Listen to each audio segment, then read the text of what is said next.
Gloire à Dieu, je vous salue frères et sœurs en Christ, soyez bénis au nom de Jésus. Pour l'exhortation d'aujourd'hui, nous allons prendre le livre de 2 Corinthiens, chapitre 3, versets 5 à 6. Alors, nous allons lire la parole de Dieu. 2 Corinthiens, chapitre 3, versets 5 à 6.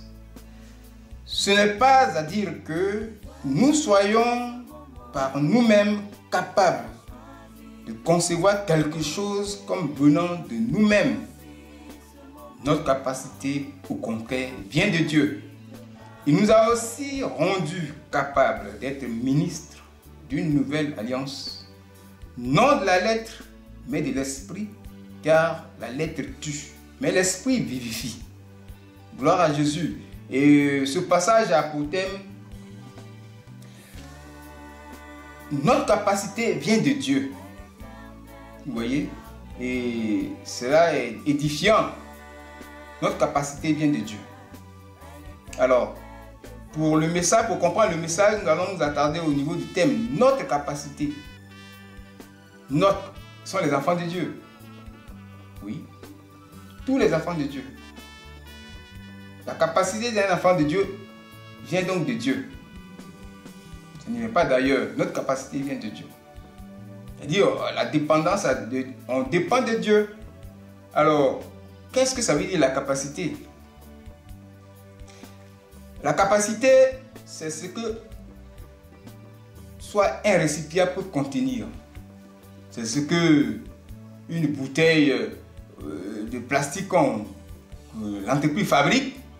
On a des 5 litres, on a les 1,5 litre, on a 1 litre, maintenant c'est 3 seulement.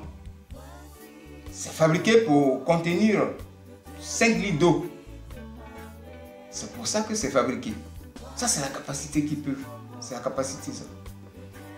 Maintenant, nous, notre capacité là, ça vient de Dieu. C'est-à-dire que si on se réfère maintenant au texte, nous allons aller dans le texte. La capacité étant définie. La capacité peut être définie ce que tu es capable de faire. Voilà. Mais prenons le texte maintenant lui-même. Il dit, ce n'est pas à dire que nous soyons par nous-mêmes capables de concevoir quelque chose comme venant de nous-mêmes. Nous soyons capables de concevoir. C'est-à-dire que nous ne sommes pas capables de concevoir quelque chose. Déjà là, la conception, c'est ce qui se forme, ce qui s'élabore, bon, ce qui se forme pour qu'on puisse comprendre. C'est quelque chose que tu formes dans ta pensée. C'est ce que tu... Ça peut être un projet. Ça te vient dans la pensée. C'est une action de former. Voilà, c'est un projet de former quelque chose dans sa pensée, dans son esprit humain. Voilà, la pensée est une activité de l'esprit humain. Donc l'esprit humain est désigné ici. Tu es là et puis ça vient dans ton esprit humain et c'est comme ça on fait les projets et puis après ça devient visible. Vous voyez? Donc Dieu nous dit déjà même à partir de ce qui se forme dans ton esprit, tu ne peux rien faire. Tu n'as aucune capacité. Ton esprit n'a aucune capacité de faire quoi que ce soit. Mais si tu as fait quelque chose, un enfant de Dieu qui fait quelque chose, ça vient de Dieu. Ta capacité vient de Dieu. Vous voyez? Alors, il faut comprendre par là que le mot esprit sort plusieurs fois ici. Chacun de nous a un esprit. Alors, qu'est-ce qui se passe au niveau de l'être humain pour qu'on puisse comprendre la capacité qui vient de Dieu? Alors, lorsqu'on accepte Jésus, le Saint-Esprit vient habiter en nous. Mais avant ça, on a parlé de nouvelle alliance ici. L'ancienne alliance. Vous voyez? Et l'Esprit ressort plus. La loi, la lettre ici, c'est la loi. Donc, à l'ancienne alliance, les gens étaient incapables de quoi que ce soit. Vous voyez? La capacité de Dieu, c'est... Nous allons voir ça un peu plus loin. Mais pour comprendre, il faut dire comment l'homme a perdu cette capacité-là. Son esprit humain était capable de faire quoi que ce soit. C'est à partir d'Adam et Ève qui avaient la capacité, ils avaient la capacité de faire quelque chose de grand. Ils ont amené à l'existence les noms. Mais à partir du moment qu'ils ont désobéi à Dieu, le péché, cette capacité est perdue. On appelle ça la ressemblance de Dieu. L'image d'Adam est restée, l'image humaine. Mais même l'image a été dégradée. Parce qu'ils sont allés dans la souffrance. Mais l'image est restée, mais la capacité est perdue. C'est la ressemblance de Dieu qui est partie. Et donc, pour ressembler à Dieu, il faudrait que toi, ton esprit lumière, reçoive la capacité de Dieu. Voilà comment ça se passe. Il faut avoir accepté Jésus. Et quand tu as Christ, alors Christ dépose en toi sa capacité. Il dépose en toi, dans ton esprit. C'est ton esprit qui reçoit la capacité. On est en relation avec Dieu par l'esprit humain. Mais pour que cela soit, que tu sois rempli de la capacité de Dieu, il faut vivre la vie de sanctification. C'est le péché qui a fait perdre cette capacité-là à Adam. Et donc, tu mènes une vie de sanctification pendant que tu es dans le Seigneur et il faut être au bon endroit, dans un ministère où Dieu se manifeste réellement. Alors, au fur et à mesure que tu marches dans la vie de sanctification, tu reçois la capacité de Dieu. Tu es en train d'être rempli de la capacité de Dieu pour t'amener à ressembler à Dieu, à retrouver la ressemblance à Dieu que Adam a perdu. Et une fois que tu ressembles à Dieu, tu es un Dieu sur terre. C'est quoi Dieu dit? Nous sommes des dieux sur terre. Une fois que cette capacité est remplie, ce que l'esprit humain peut contenir, une fois que c'est rempli, ça vient de Dieu. Et donc tu es un Dieu sur terre. Tu as l'autorité, le pouvoir, tout ce qui vient de Dieu. Tu as la victoire sur tout ce qui se passe. Tous les liens seront brisés. Pourquoi? Parce que tu t'es laissé remplir la capacité qui vient de Dieu. Vous voyez? C'est pourquoi on nous demande de vivre une vie de sanctification. Il y a des conditions à remplir. Et quand nous sommes avec le Seigneur, tout ce qui se passe maintenant dans ton esprit, ça vient de Dieu.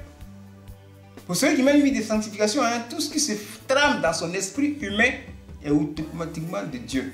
C'est ce que ça veut dire ici. Il y a une relation entre l'esprit humain et le Saint-Esprit. Ils sont étroitement liés et le Saint-Esprit maintenant dépose sa capacité en toi. La capacité de Dieu, on peut les résumer, pour ne pas aller loin. Il y a d'abord les caractères de Christ.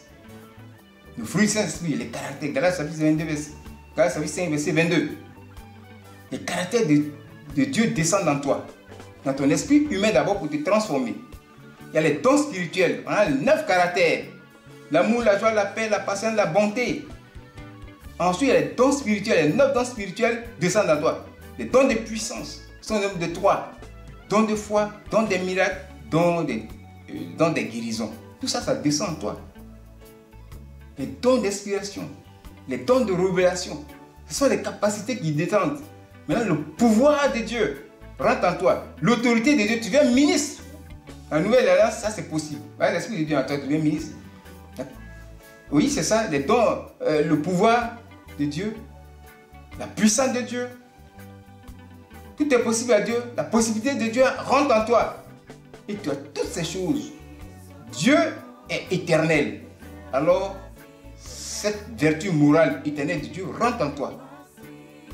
Tu es un enfant de Dieu mature. Tu as la maturité spirituelle.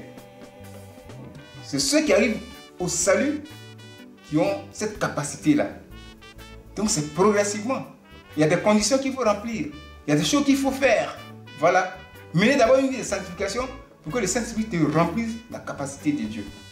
C'est comme ça que ça se passe. Être régulièrement en train de lire la Bible, Dieu te remplit sa capacité. Et c'est vous voyez. Participer au soutien de l'œuvre de Dieu, développant l'œuvre de Dieu dans les dons, les dîmes, les offrandes, des actions de grâce, Dieu te déverse sa capacité. Il y a l'évangélisation. Il faut évangéliser, il faut parler de Dieu qui t'a fait du bien aux autres. Par exemple, ici c'est le Dieu de Paphrian. Il faut lui parler de Dieu aux autres, alors en montrant les images, les témoignages. Et en même temps, Dieu te remplit sa capacité au fur et à mesure que tu fais ces choses. Voilà comment nous devons marcher dans la maison de Dieu. Voilà ce que cette nous demande de faire. Vous voyez, devenons des dieux en le faisant. Nous sommes des dieux sur terre. Et la puissance de Dieu se manifeste. Parce que tu es rempli de la puissance de Dieu. Les liens sont brisés. Les blocages tombent. Les maladies tombent. Mais à condition que tu sois au pied d'un homme de Dieu aussi, qui est rempli de cette capacité-là. Vous voyez?